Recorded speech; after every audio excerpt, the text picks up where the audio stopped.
I'm going to tell you how that person with the big medal and the fancy costume got to that place there, okay? Um, I come from, a fairly normal place on Long Island, as we would say, Long Island in New York. And, you just never know where someone is going to pop up from. It can start anywhere. And so I'll tell you about um, my childhood, actually. So I'm going to begin with a little preface. The foundation is asked to talk, the Inamori Foundation, the Kyoto Prize, has asked me to talk about my life as a young person and how I think I was formed. And I've actually never really discussed this, so I'm actually kind of happy and excited to share this with everybody. I don't know I'll see how excited and happy you are at the end, but so a significant portion of the life and work of William Forsythe is now the subject of extensive public record, and it's perhaps in this context not in need of elaboration or repetition. As it was suggested, you can go online and find out, right? But what I can provide today is a more intimate perspective on William Forsythe's early career and life that is actually not part of any public record. So you have the inside story here. Billy Forsythe is how William Forsythe was called until the beginning of his 40s. There's some people in the room who know me as Billy, so, but really, yeah. It's necessary to note Billy's formative experiences in order to perform some kind of triangulation in understanding the later appearing Bill Forsythe, who's also the father of some children, and the public-facing William Forsythe. So William Forsythe is the name on the front of the shop, right? It's what people on the street see. So all three, Billy, Bill, and William, have choreographed, and most importantly, though, they are self-taught, as choreography, especially ballet choreography, is an autodidactic field, which means a field where you teach yourself, yeah? It's exclusively autodidactic. At present, not one of the highly visible choreographers who are fully versed in the structural intricacies of classical ballet is the product of an educational program. Not one, okay? To my knowledge, there is at present not a single conservatory, college, or other such institution which offers a comprehensive program of specialization in the subject of professional ballet choreography. Now, compare this to, to every other field of expertise in the arts and sciences that is open to public critique and analysis, and you have a rather shocking anomaly. No schools, no teachers. Can you imagine? How do you get there? It's crazy. Yeah, all right. So given this rather odd professional precondition, what did comprise my training? Yeah. So we need to go back 70 years. So it's 1955. So do the math, I'm 75, right? And my earliest memory of dancing was, of course, for my parents around the age of 5, right? And to their delight, I would pretend I was Fred Astaire. Do you know who Fred Astaire is, young people? You have any idea? He was a movie star. Okay, he was an exceptionally good tap dancer. And he would hold he would be partnered with this lady named Ginger Rogers. And so I would have an imaginary Ginger Rogers, and I would pretend I was Fred Astaire. And I would put on these very enthusiastic performances for my parents and their friends, right? Unbeknownst to Fred Astaire and his brilliant choreographic colleagues, which they truly were, he was my very first model of danced excellence. This was some seriously good dancing, yeah. He and his choreographer colleagues were my very first teachers. This is what I thought good dancing was, yeah. So, and another early example of my enthusiasm involved smelling every and any flower that came my way, okay? I'm little.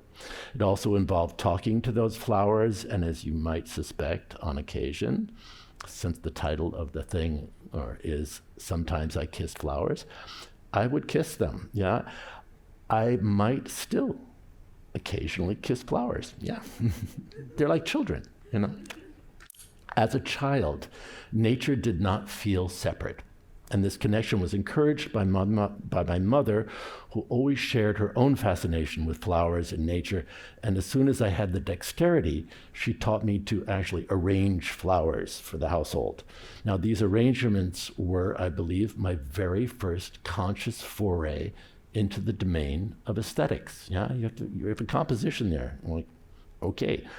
I am still fascinated by floral composition and admire the great practitioners, yeah, especially the practitioners of Ikebana in Japan. I applied to be an exchange student to study Ikebana, but I didn't qualify for the program. But I still practice on my own in a very amateur way, and it's very enjoyable, right? Somewhat in alignment with that, I was eventually given the role of the person who was to decorate the family Christmas tree. Has anyone ever had that privilege? Oh, see, there you go. You feel me, right? And it's quite an honor, and I couldn't have been happier being given the opportunity to independently compose an aesthetics of explosive, luminant proliferation. And this particular decorative task, though, induced a state of intense focus, which I alleviated periodically by lying under the tree. Okay, now, in and under the tree, the arrangements of the lights and the shiny ornaments radically altered my perception of the task, right?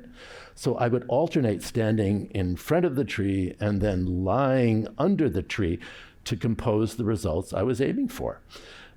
This compositional strategy unquestionably prefigured some of my unusual choreographic procedures applied later in my career. I've been regarded as something called a post-classicist. I'm not quite sure what they mean, but I would rather like to offer the term endo-classicist, someone who analyzes and assembles from within the sensation of ballet's immense array of anatomical articulations, not observing and assembling exclusively from the outside, but dialoguing with interior sensation and exterior positions, inside out, as it were. There's a film, right, everyone loves, called Inside Out, I think, So it has a lot of choreography in it too. I love those Pixar things. They're totally choreographic, yeah. So I guess the trajectory, in this case, of an art form had been somewhat influenced by a tree. Okay, thank you, tree. My father, who had a flawless instinct for humor based on wordplay, was also someone very aware of the aesthetics of his surroundings. In fact, I think of him as a kind of visual connoisseur. So with very loving discernment, he gathered antique examples of arts and crafts, furniture and stuff, and conveyed to me what he knew about these historical examples of elevated craftsmanship. And I think the fact that not art, but craft, stuff, was more revered in our household is an important detail in my development. I guess he taught me to appreciate how things are made and what they're made of. Importantly, my father explained to me the details of why he liked the things he did, on what grounds his preferences were based, which is a key distinction one must make when communicating with adult artists in the rehearsal studio. In other words, communicating why you think a particular move, let's say, should go a particular way, yeah? Rather than say, go faster. That's so unproductive, right? And going like, yeah. So thank you, Dad, right? So my father's profession was somehow similar to mine insofar as he worked with a team of artists, yeah? Visual artists who produced drawings for his Manhattan-based advertising agency, which dealt exclusively in illustrations for print advertisements. And he would sometimes take me along on studio visits where I could see the artists focus on their non-commercial work for him. And usually there were oil painters, right? And they would let me observe them while they painted, and they explained to me what they were attempting to paint, right? Now, as a child, I just happened to notice that little difference, attempt. So they weren't saying, I will do this. Yeah, it was not clear. Yeah, and although they seemed impossibly skilled from my perspective, they allowed uncertainty, yeah, a place in their practice and craft. And I think that's super important, yeah? Super important. Interesting teachers, parent mentors, yeah? My mother shared my father's sensibilities, and I might add, she always smelled like a bouquet of flowers. It was fantastic, yeah? I was just like in awe of her, yeah, she was cool. And she taught me to identify where some of those perfumes originated in the garden. I believe my parents were people who deeply appreciated the world that our senses offer us. Yeah. Apropos, by the age of six, and apropos California, my mother had taught me to body surf in the ocean by the time I was 6. I never had a boogie board, anything. It was just body surfing. Yeah. And I think this is a practice with an immensely valuable lesson to teach me, which is to work with what nature was offering you and to partner and adapt, right? That's surfing, I think, yeah. And this is an approach that guides me through the unpredictable dynamics of a creation process, right? You better adapt or you're sunk, because things will change, yeah. So I would say that the ocean has composed some of the most vivid physical dialogues I have ever experienced, as in waves that really took me for a ride, right? And had I not sufficiently partnered and adapted with some particular waves, I might not have been able to be here to share this with you. Yeah. To me, the ocean feels like an organism that seems to understand the nature of breath and, by extension, the nature of death. Yeah, and it effortlessly reminds you of this impressive fact. Teachers are perhaps within everything. Don't expect your teachers, you young people, to be teachers. Yeah, life's going to be your best teacher. Yeah, every kind of thing is going to teach you if you are willing to let it teach you. Yeah, keep your eyes open. The world is teaching you. Yeah, everything. Yeah, you want, yeah, is there. You just have to not make an assumption, yeah, like you're assuming a teacher is something exterior, yeah. You must teach yourself how to live, right, your life. And the same applies to anything you wish to accomplish, okay? So, my teenage years, like your teenage years, were spent in nonstop motion. I can't tell you how many times at school I was asked to sit still. I actually started to choreograph in 1963 at the age of 13. That's 62 years ago. And included all these high school musicals and skits, and I sang in several choirs and vocal ensembles, and I played several instruments, and I designed all the high school dances, among other things. I was a human tornado, yeah? But a fundamentally creative tornado, and I really wanted to learn to tap dance, right? My parents, unsurprisingly, sent me to ballroom dancing classes instead. That was, yeah. Okay, so my father's mother was a violin prodigy, right? He was Austrian, and he was my violin teacher. And he announced to me one day that the career in classical music that he was preparing me for was not gonna happen. Okay, and in his very strong Austrian accent, he offered the comment, Willy, you will never be a great violinist, yeah? Yeah, but you'll be a very good conductor. So, yeah, thank you, Grandpa. So in addition to teaching me the rudiments of conducting, right, he then proceeded to carefully take me through his extraordinary record collection. Yeah, it was amazing. But he pointed out all the nuances between the different conductors and the instrumentalist interpretations. And this proved to be another introduction to the possibility of artistic differentiation, right? Not so dissimilar to the way my father had illuminated the nuances in his field of artisanal interest, right? It was a family of teachers. Who knew, right? Incidentally, I once choreographed a work which functions as an orchestra, but an orchestra that's only composed of conductors. Put that into your, yeah. So aside from endless dancing and popular styles in high school, I also spent many afternoons by myself in my family's kitchen dancing to Broadway musicals that were broadcast on the radio. And my partners at this time were no longer imaginary Ginger Rogers, but rather all the handles on the kitchen appliances and drawers and stuff, right? And with terrifying velocity, I would launch myself into bizarre pas de deux between the appliances, as only a teenager can, right?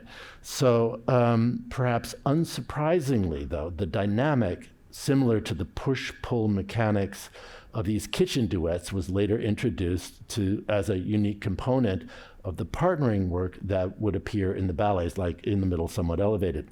Yeah, so who would have thought that kitchen appliances could have influenced the conventions of an art form? You see, you just don't know. Yeah. So, now, given that I could sing and, of course, dance, I had the idea that I would somehow go to Broadway, right? I had absolutely no formal training whatsoever. But nonetheless, I took myself to open auditions in New York City, which is only like a short subway ride away, right?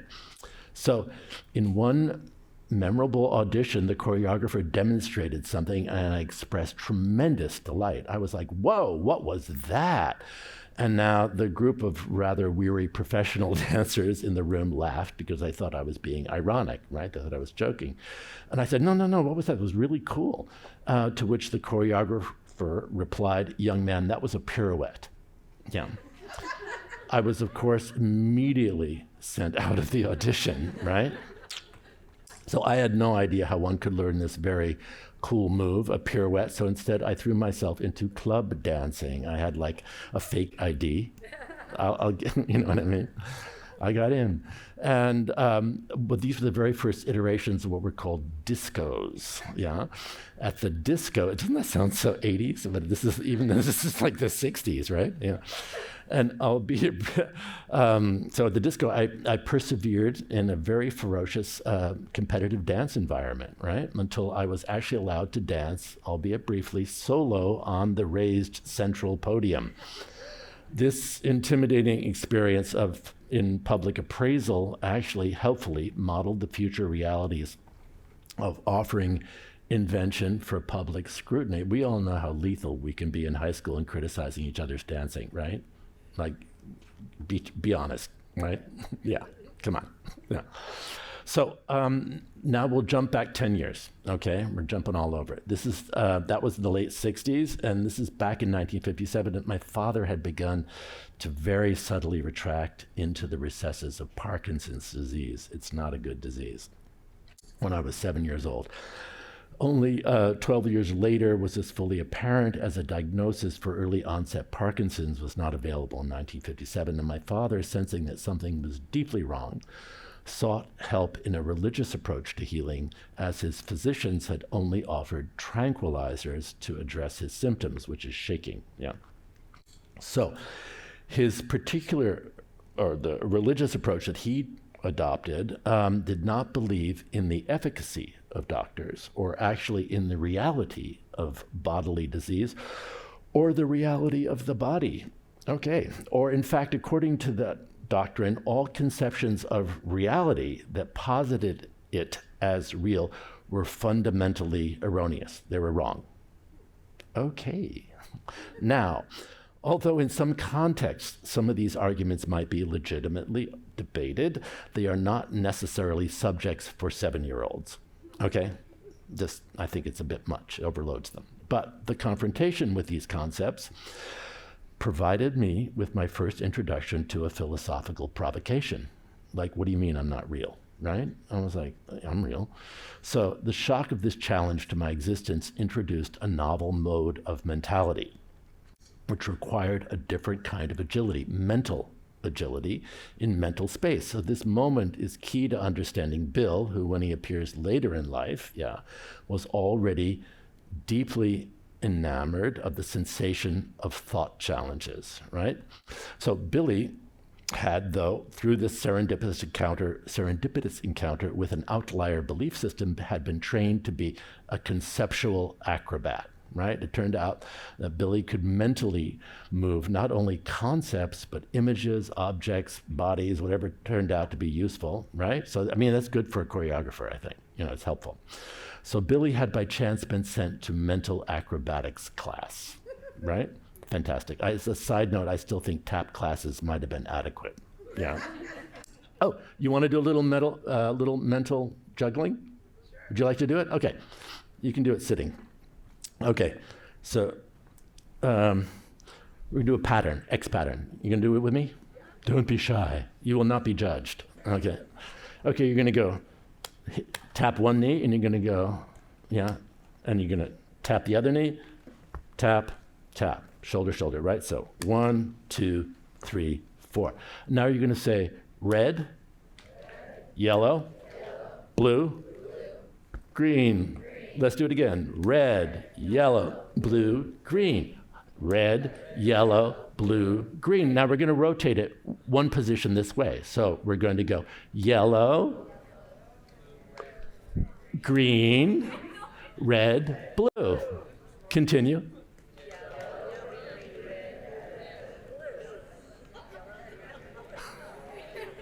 Some of you have the talent. Some of you have the capacity. Yeah. So you can do this. I developed this into actually a very complex thing that I believe is for people with special abilities.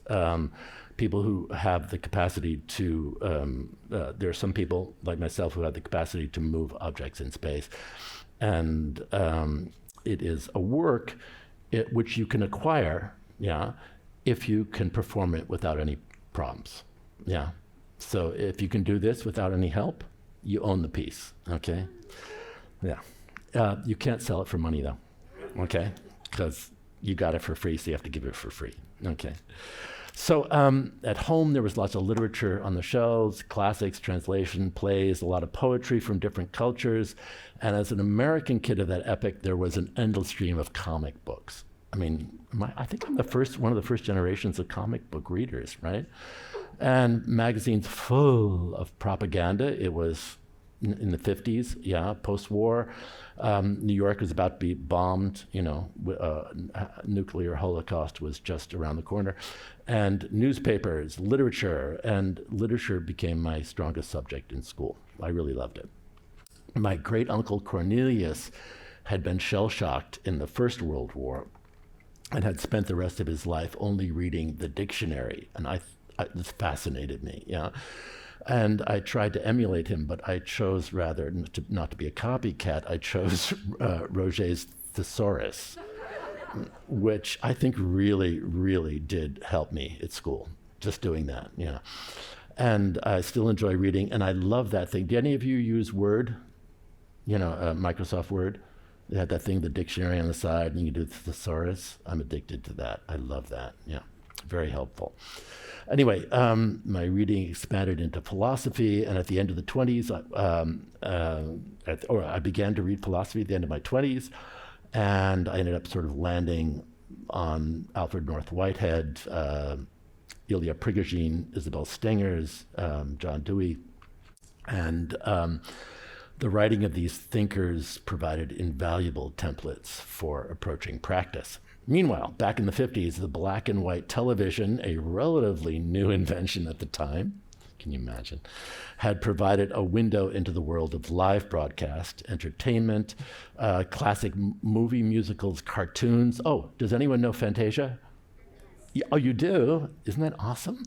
Yeah, I know. And that was my first introduction to the principles of classical ballet choreography. I didn't even know what ballet was, So I was being exposed to ballet without even knowing it. And that is a really brilliant work. So on TV, there were also surprisingly art films. Yeah. And it was the film La Jetée by Chris Marker, which I encountered in 1963 at the age of 13.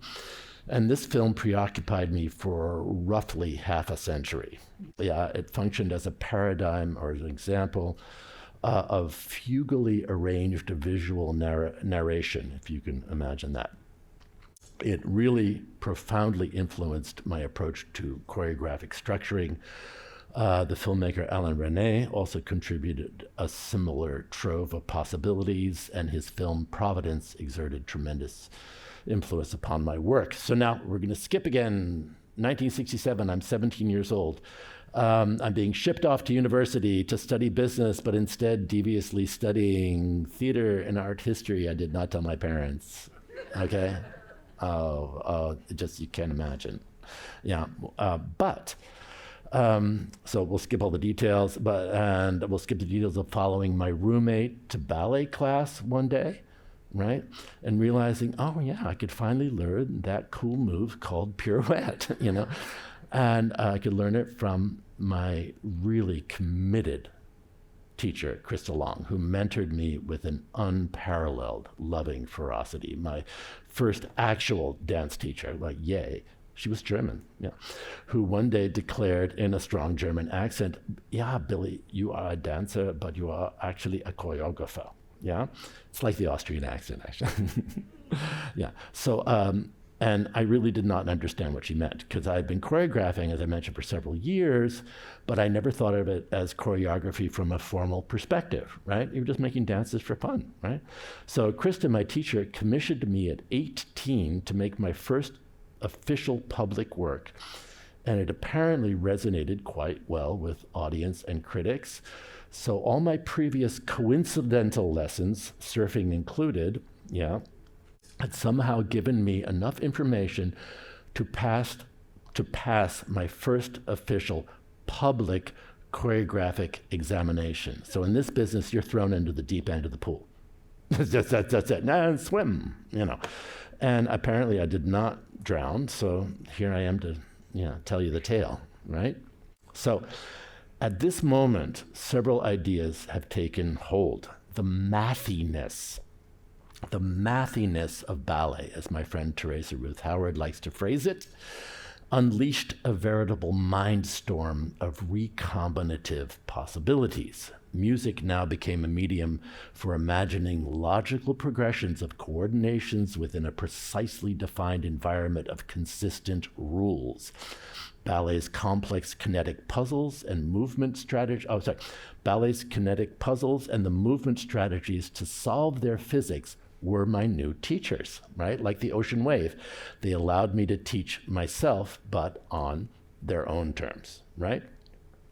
So the bodily dialogues with ballet, like those with the ocean waves, were protracted and intense and requiring a physical and mental engagement of an entirely new order. It was no joke, yeah.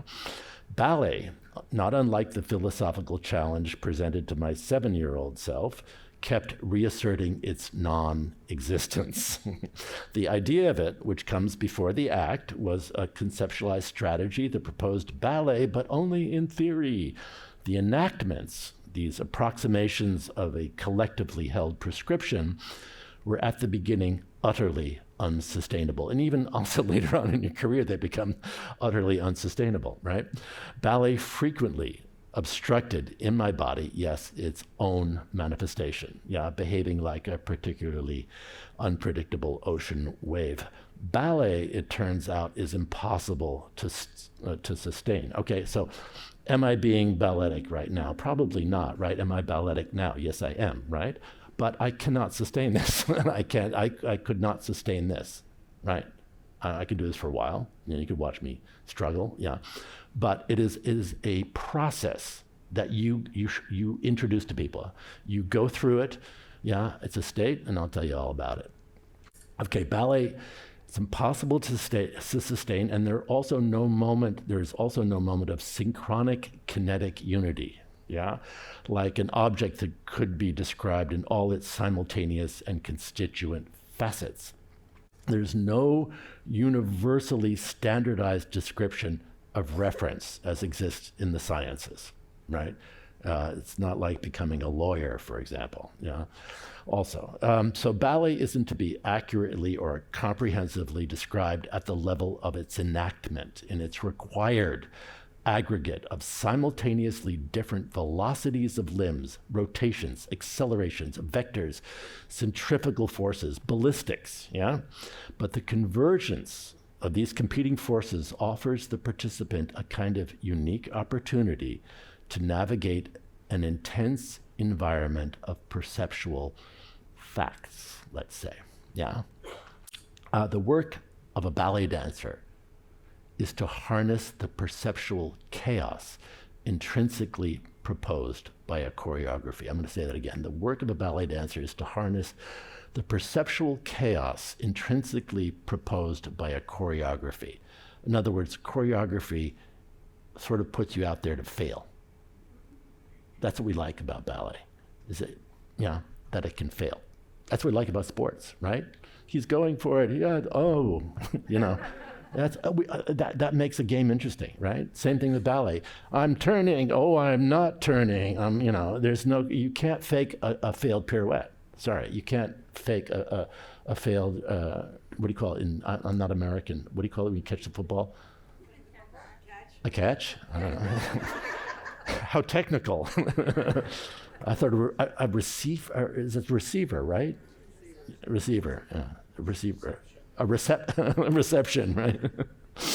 So it turns out that ballet dancing's complex accumulation was primarily composed of interwoven, torqued, and rotated folding patterns, right? That's it. It's torqued and rotating folding patterns, which at the level of professional expression manifest as a specific state of being balletic, not doing ballet, being balletic. So when I went out there, I went into the thing. Okay, now I'm not balletic. Now I am being balletic, right?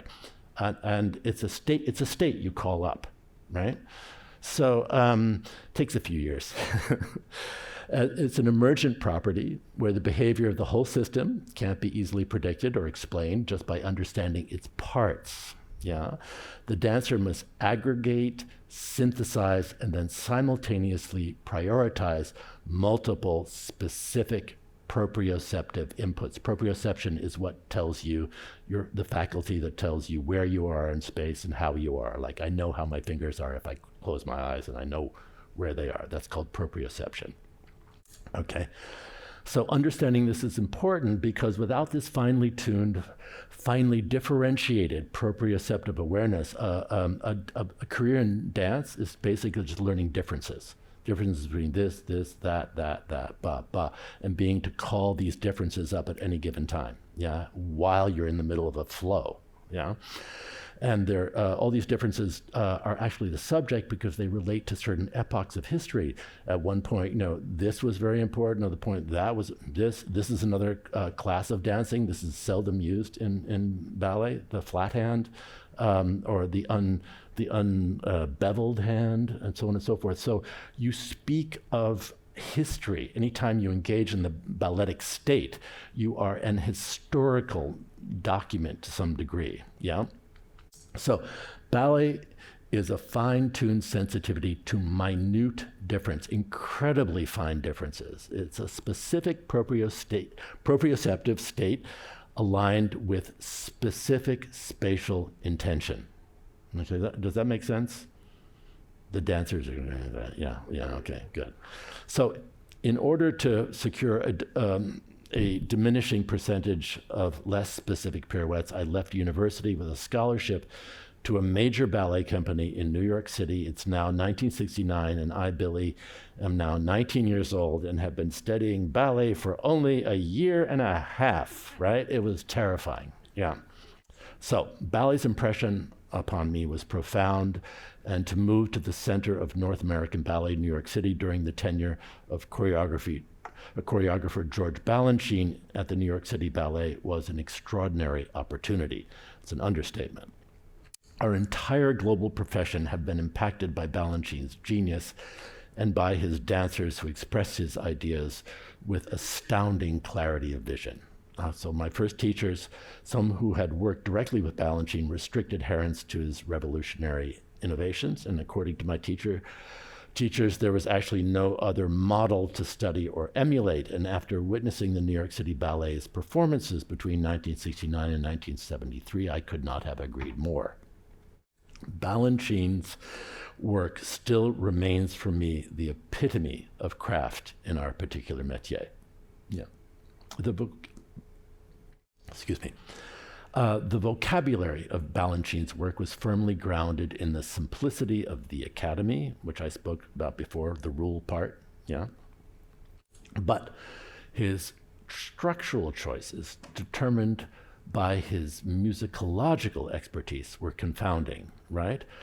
So Balanchine's neoclassical work was a question of technical principles shorn of all stylistic accretions, yeah, thereby implying that all the anachronistic theatrical and aesthetic tropes that are strongly associated with classical repertory. So what do you ballet? You say, "Hi, ballet," and you go like, "Pink tutu."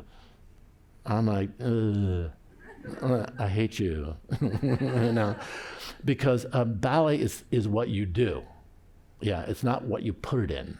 Yeah, it's not the scenery. It's not even the music. Yeah, it is a human activity. Yeah, and has become associated with popular taste of particular epochs, particularly the 19th century. Yeah, and so we live with that. I don't particularly like it, but Balanchine was a great inspiration. Yeah, so I found a model which illustrated that it is creatively, yeah, acceptable, perhaps even preferable, to abandon previous determining standards, the pink tutus, the chandeliers, et cetera, I was free to choose. It said to me that ballet choreographies are inventions that wrangle with the historical continuity of their very own innovation. So tutus weren't always around, right? That was an innovation at a certain point. And just because they introduce themselves doesn't mean they have to stay at the party. You know what I mean? This is what Balanchine seemed to be showing. He used tutus very well, by the way. One feature, though, remains persistent, and that is pattern. Yeah. So the composing of academically grounded ballet choreography, maybe I should be part of a choreography department now, right? is accomplished through the positioning of differences, right? The processing of pattern change is something that is fundamental to our human cognition. And all choreographic structures, yeah, like all choreographic structures acknowledge that they dialogue with that human faculty, the processing of pattern change. Okay, I'll give you an example. I'm a tutter, right? You know what tutters are? Who knows what tutters? People can move their fingers and do, you know, all that stuff. No, I'm not. I'm faking, right? So I'm gonna move my fingers like this. It took me 4 years to get this combination, right? Okay, you're really impressed. I'm gonna do this for 15 minutes. You're gonna just go, you're gonna be so bored, right? Why are you bored? Because the information is staying at the same rate, right? Yeah, and you go like, oh wow, your brain goes complicated finger movement. Wow, very complicated. And true, it's very complicated. Admirable, boom, 1 point, yeah. But at one point, to save energy, your brain's going, no new information's coming out. So complexity in itself is not a lot of information if protracted, right? So if though I go, whoop, like that, out of this, what happens? Your fine minds go, anomaly or trend? Yeah. So I go back and then I go, oh, it was a trend. Va-da-da. Okay, interesting, like that. And then, it's becoming a leading thematic. You know, it's like you write a book, you know what I mean? But this is abstract narrative. Yeah, and so you go, oh, okay, these are the things that happen with that one thing. And I go, wow, oh, okay, anomaly or trend, yeah? So we're going, bump, bump, da-da-da-da-da. And that's how you build structure, okay? But you can't go, beep, da-da-da-da-da from the beginning unless you're saying that's a theme, but then it becomes less interesting when it's introduced, right? So you have to basically, I have it all here in the lecture, hold on. So the composing, okay.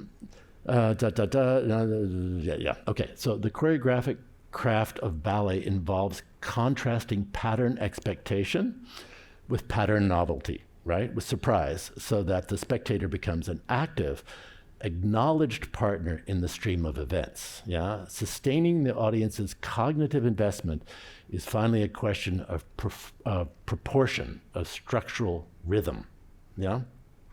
Okay, So what are we constructing patterns with? No, I think you know what? I think I'm going to jump because of the time. Okay, here we go. It's 1971, and I require knee surgery, and it's going to take. I decided to take a course in dance notation in the 1920s. Rudolf von Laban, a dance and movement theoretician, developed a notation system called Laban notation.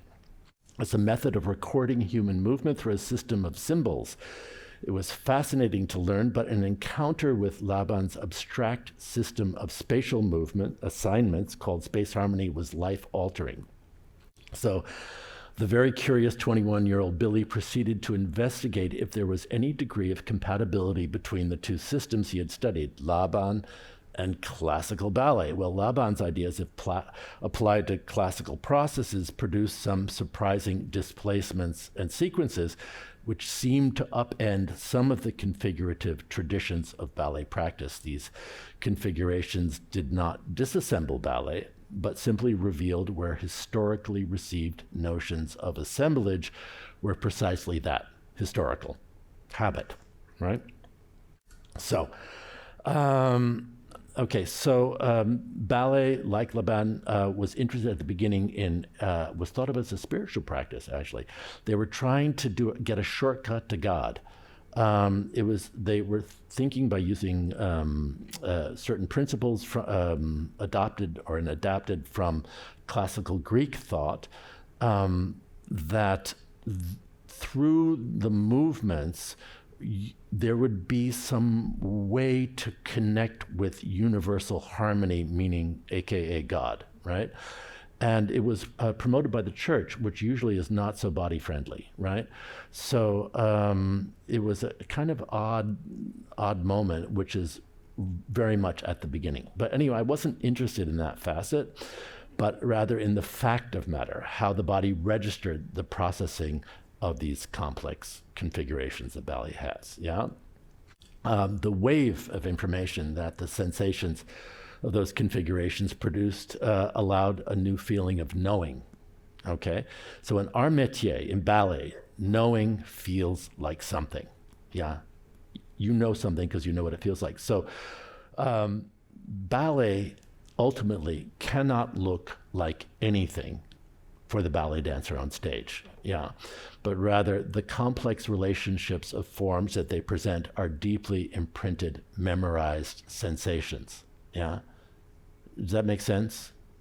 You learn what looking like something feels like. And so, you know the thing when they stick their legs out, it's called arabesque, yeah, for example, something like that. That is a sensation. It is not a visual idea, actually. And they know what arabesque is. So knowing is sensing, feeling, yeah. So it's a nice place to be, yeah. Okay, so ballet choreography is a series of events governed by a set of physical values, all changing at different and variable rates. And when sustained engagement with such a compound differential framework is undertaken, the experience can imply to the dancer the possibility, like I mentioned, of encountering a unique brand of knowledge, branch. Yeah, and that might have eluded other kinds of experience. So dancing is not like, let's say, reading in the same way. There has similarities, actually, but it is a different kind of experience. Reading, you can acquire knowledge in a different manner, right? And so this was the founding strategy of ballet's 16th century originators, and it survives in vestigial form.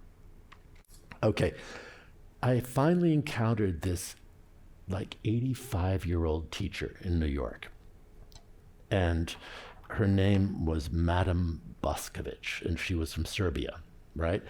And she would come into class like this. She was about this big.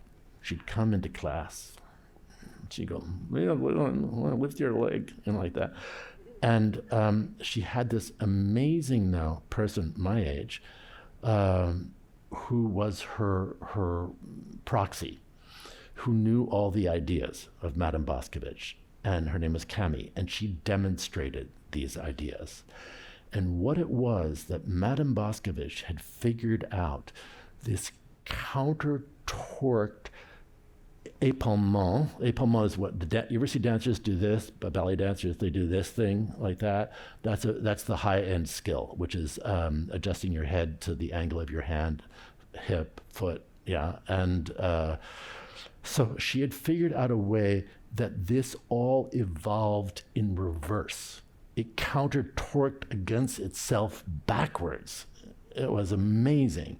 And so anyone who says, I really like Forsythe, you really like Madame Boscovich, actually. And I mean that very sincerely. I owe so much to this person, yeah? And she's unacknowledged. She's invisible in the history of dance, and I'd like to make her visible because I think she's extraordinary. Yeah, I think she's just worth it all, yeah. So, and of course, who I really need to thank are all the people who make my ideas visible, who are the dancers, right? The dancers make ideas visible, yeah. And I'm unbelievably grateful to generation, you can imagine, at this age, many generations of dancers, thousands perhaps, yeah? Actually thousands, yeah, who have actually stood in for Billy, Bill, and William, yeah? And to those people, I am just eternally grateful. Thank you very much. Thank you.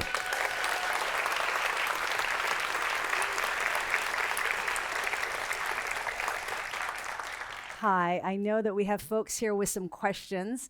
I'm just going to get us started. And where is the person who's giving me time? Hi. Okay, great.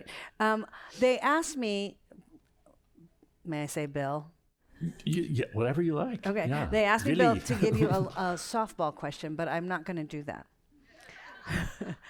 I'm going to ask because you. I sound American, but I've spent most of my life in Europe. So what is a softball question? It's something kind of easy to kick things off. Yeah. I'm not going to do that. No. I'm going to ask you, apropos of your speech last night, what in your mind is the role of the artist in complex times?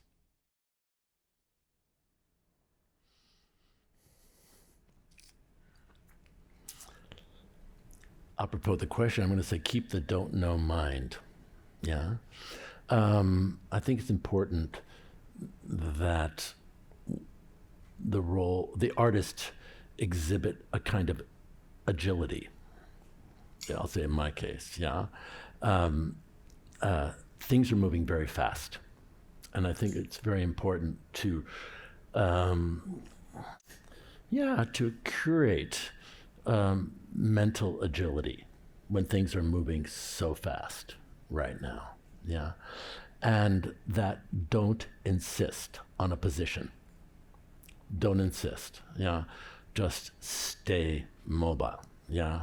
Active, be ready, yeah. Prepare yourself to act. But I think that you could be inclined to miss the moment for action if you are, how do you say, braced, yeah. Mm-hmm, mm-hmm. Also, I forgot to say, awesome, right? Awesome. Mr. William Forsythe. This is when you wish your parents were here, when your parents were alive. People go, yay. Yay. But I see a question right over here. Hello, William. My name is Sebastian Valdez. I am from Tijuana. I am also a dancer and a choreographer, but not nearly as talented and as successful as you. I'm just older. I'm really interested in learning what is your choreography process and how would you describe your dance style? Okay, so I spent my whole career trying to invent, or rather, to investigate the method of inventing methods. Okay? So I never insisted. And I always looked, like I mentioned with the waves, yeah? What was the reality in the room? Who are the people I'm working with? It's their work as much as mine, in some ways, yeah? We used to joke in the studio, dancers would go, that's mine. No, that's mine, whatever. But I think that style emerges from community, yeah? I work differently with every single community, and by that I mean dance ensemble. Yeah, because each one is composed differently. They're like villages, you know, or families. Yeah, and you have to not go in. For my case, I don't go in with a hard idea. I just try to figure out what do they need to love. Yeah, what do they need to love right now? And if you can identify that, or at least make that your goal, yeah, what would bring us all to a place where we all appreciate something? I think that, you know, you might end up having a fulfilling experience, you know, you and the people you work with. Is that helpful? Yeah, okay, yeah. It's all about love. It's all about love. It's fun. Yeah. I see another question over here. Hello, hi. I absolutely admired your vocabulary and your use of words. I annotated so many phrases that I absolutely adored. And I was wondering, you mentioned you love literature, right? It was one of your favorite subjects. It's also one of mine. So I was wondering if you could mention, you could recommend some authors that shaped and molded your perception of life and how it became your greatest teacher. Okay, I'm not going to give anyone particular, because, you know, your reading habits change, right? So I was in an AP course in high school, so we had to read Anna Karenina in a week, you know. Okay, and math, and but I started with classics, of course, as one does often in high school. And then later on moved, Nouvelle Vague, for example, Alain Robbe-Grillet, very important. Kathy Acker, very important. Jeanette Winterson, Anne Carson, Borges. I mean, it's a long list. Just keep reading. I don't know about you, but I have a Kindle. You know, if I must travel, then I have a Kindle. You know, and I think there's, for example, Whitehead, Alfred North Whitehead. I read Whitehead because I can't. It's so complex, it's so difficult, it's so dense that it's like going to the gym. You know what I mean? It literally is. And there's such erudition there that just the experience of that person's erudition is like, it's like going to the Grand Canyon. You know, it's like, oh, wow.